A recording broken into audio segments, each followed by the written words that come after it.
So in the last little video blog, I discussed brokenness, and I want you to see the connection between brokenness and forgiveness. Forgiveness is a huge one. A lot of times it has to do with us forgiving ourselves, and a lot of times it has to do with us forgiving others. And now one of the things is, it is good for you to go through different areas of your life as if they were sections. So if you go and you take kind of like a magnifying glass and you look at this certain situation. Now, I'm going to use one that's an example that's a really hardcore situation, because I've encountered many people that have done this. So what I'm going to say is, so let's talk about sexual abuse for a minute here.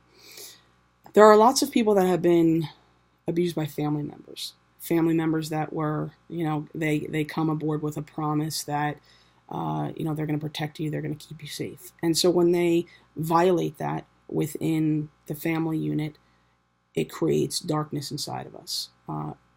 Of course it does. Of course it does, because that's probably one of the biggest violations that you can encounter is, somebody who you trusted turning around and doing something so completely horrible to you, against you, and breaking all the trust you will need in the future. I have encountered many people who have been able to forgive their offenders, which, something inside of me kind of rises up. I'm like, that's fucked up. Or that's messed up. How can you forgive somebody who did something like that to you? And as much as it's, I think it's a lot of personal work, and I've talked to some people about how they went about that, and I still continue to ask people how they do that, because that's internal information for me to be able to help. I never had a situation where I've been raped. I've never had a situation where I've been sexually molested or anything like that. But I wonder, does that disqualify me from being able to show other people the way to go? And because even though I may not know what the horrors of that is like, and the PTSD and things like that come along with that, I still have different avenues for helping people, because I do believe that a doctor doesn't have to have cancer in order to help a patient become well. And I might not have the background that you do. I most likely do not. I come from a very different family structure than most people that I know. Most people I know come from broken families and broken relationships. My parents had been married 40 plus years, and there was not really a whole lot of fighting in my house when I was growing up. It was, very specific, very disciplined. I also come from having a father who was a Marine. So there's a lot of different structural things that came with that. But when I look out and I see the division and the brokenness that people have kind of ingested over the years, I start to see these patterns of these things that basically keep your shoelaces tied, and you try to get up over the hump and you can't, because your shoelaces are tied and you keep falling on your face. But you don't take a look down in order to see that they're tied so that you can do something about them, because we're so blinded by the fact that we keep falling and keep messing up.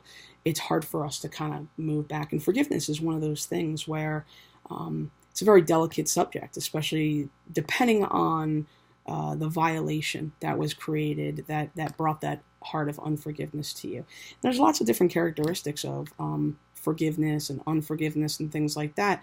There's so many of them, but one of the points is to bring them all into view and be able to kind of go through them and use them as sections in your life where you could say, okay, this particular thing happened, and working through the thoughts, the feelings of uselessness and worthlessness, and I'm this and I'm that, and those things that were implanted in you at the time that event took place.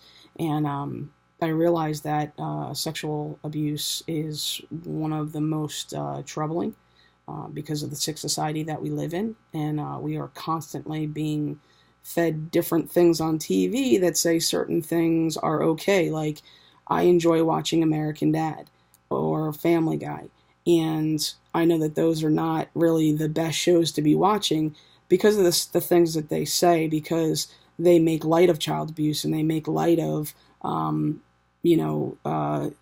divorce and all these other things that really should be treated with kid gloves a little bit, and not brought together for a comedic purpose, especially if you've had those things in your life. So within the next section, we're going to continue with forgiveness. And so I hope that you would come over to the next section, and we'll continue to talk about forgiveness.